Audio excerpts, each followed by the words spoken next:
I know I recently just reviewed a racing game, but I can't hold back my opinions anymore about this one. This is truly one of my favorite games now. Let's talk about Forza Horizon 4 for the Xbox Series X.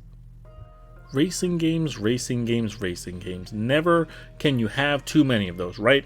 So this is Forza, an Xbox exclusive series and a competitor to the Gran Turismo series on the PlayStation. But for starters, you have to understand how the Forza series works, because getting into it, I was a little confused myself.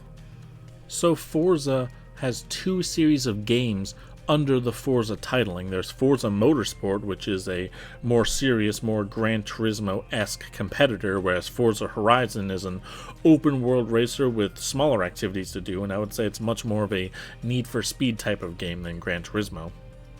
But that's what it is, and it does a pretty good job of doing that, along with being more social and more casual than any racing game I've played before. And for starters, you can play through the missions cooperatively online. Yeah, so you can either choose to race races solo, PvP, or you can do co-op, which gives you a certain amount of points on where you finish. You get 100 points for every AI player you're ahead of, and the AI gets 100 points for every human player that they're ahead of, and 50 points for the win. So basically, if one player wins the race, the team wins. Which there are a ton of different races and events you can take part of. There's circuit races, which are just on public roads, but you actually race in a circle and you have laps. Then there's more linear arcade style races where they have checkpoints and the finish line's different than when you started, and there can be different variations on these races. They have dirt races, they have street races, cross-country races where you race through the countryside, and there's just so many events, and that's not even including the overworld events either, because there's doing things where you're not even doing a race, you're just doing stuff. There's also danger signs where you can jump your car over a certain distance to get stars, and there's speed cameras that clock you at a high speed, and speed zones where you gotta keep your speed high enough to have a high average speed, and there's drift zones where you can earn points when you're drifting through the zones. And those are all really fun events, and they're a blast to do the first time you're playing through the game to try to get 3 stars, you try to beat your friend's scores, but then after you do the first batch of them all, that's kind of it. I mean, they come back sometimes as a seasonal challenge, but after you get the 3 stars, you're basically not really going back to do any of them, and that's kind of a shame.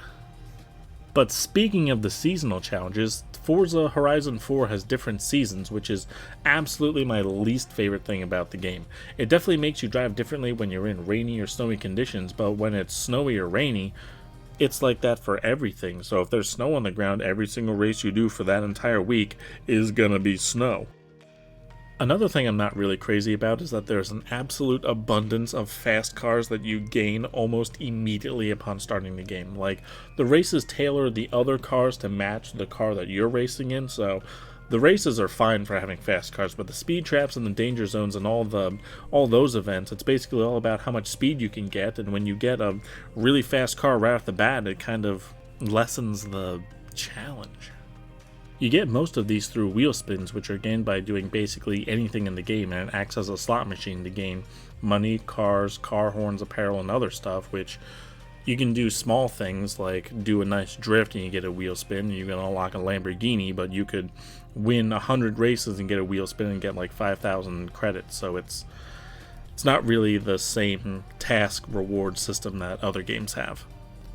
But in the grand scheme of things, I think those are minor issues and don't take away from what the game is, and that's an arcade social racer, because it really is an easy game to pick up and just casually do a race or drive around in the overworld and just relieve stress.